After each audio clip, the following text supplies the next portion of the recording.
NTPC green energy का। और दोनों कंपनियों के बिहार सरकार के साथ करार होते हुए दिखे हैं। एनटीपीसी ग्रीन एनर्जी की जहाँ तक बात है तो उन्होंने रिन्यूएबल एनर्जी प्रोजेक्ट्स सेटअप करने के लिए जो निवेश है उसको लेकर करार किया है बिहार सरकार के साथ। और दूसरा नाम है एनएचपीसी का, जिसने 5,500 करोड़ रुपए का निवेश करने की बात की है बिहार में। Solar energy, green hydrogen projects स्थापित करने के ऊपर ये जो पैसा है वो निवेश किया जाएगा, खासतौर पे बिहार में ये प्रोजेक्ट सेटअप किए जाएंगे। तो एनटीपीसी ग्रीन एनर्जी और एनएचपीसी दोनों ही रिन्यूएबल एनर्जी को लेकर आज फोकस में है। आपका व्यू सर इस पर?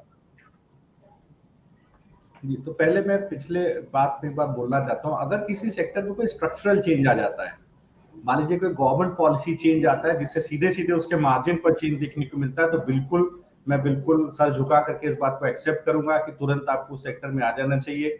देखिए लेटेस्ट एग्जांपल बोरोसिल रिन्यूएबल है, स्टॉक कितने समय से सस्टेन कर, कितने समय से रेंज बाउंड रहा। मैंने जून जुलाई में भी संदीप जी रिकमेंड किया था, चला नहीं, स्टॉप लॉस आ गया, तो वो इसके बाद में चला। जब देखिए ड्यूटी जब जो है बेसिक ड्यूटी उसके ऊपर आ गई और चाइना से प्राइसेस कम हो गए इम्पोर्ट के एंड ऑल दैट, तब वो स्टॉक चलना शुरू किया।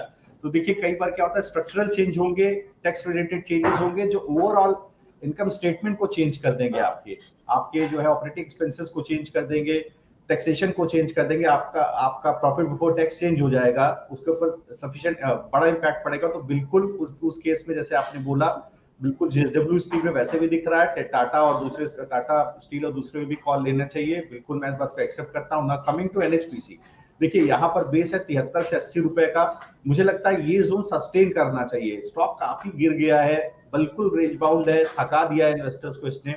इवन देन कोई फंसा हुआ है तो 73 से लेकर के 81 का बेस है, इस जोन को बहुत जल्दी स्टॉक नहीं तोड़ेगा। लेकिन मुझे लगता है जो ऊपर की तरफ पुल बैक है वो मैक्सिमम 91 से 95 रुपए तक का पुल बैक है, उसके ऊपर जाने की स्थिति में स्टॉक के अंदर बड़ा मूव बनता दिखाई देगा। तो बिल्कुल रेंज बाउंड है 73 से 95 के जोन में।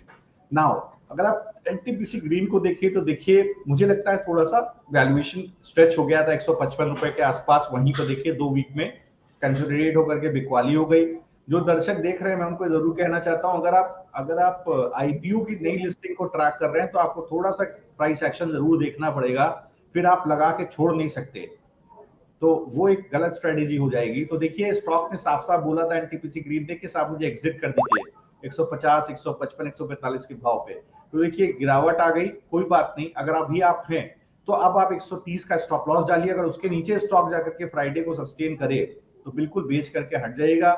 ऊपर अगर आप देखेंगे तो जब तक ये स्टॉक कहीं दोबारा 137, 140 के ऊपर सस्टेन ना करे, दोबारा खरीदारी मत कीजिएगा। उस जोन के ऊपर सस्टेन कर जाए तो खरीदारी कीजिएगा। जी सर, अब एक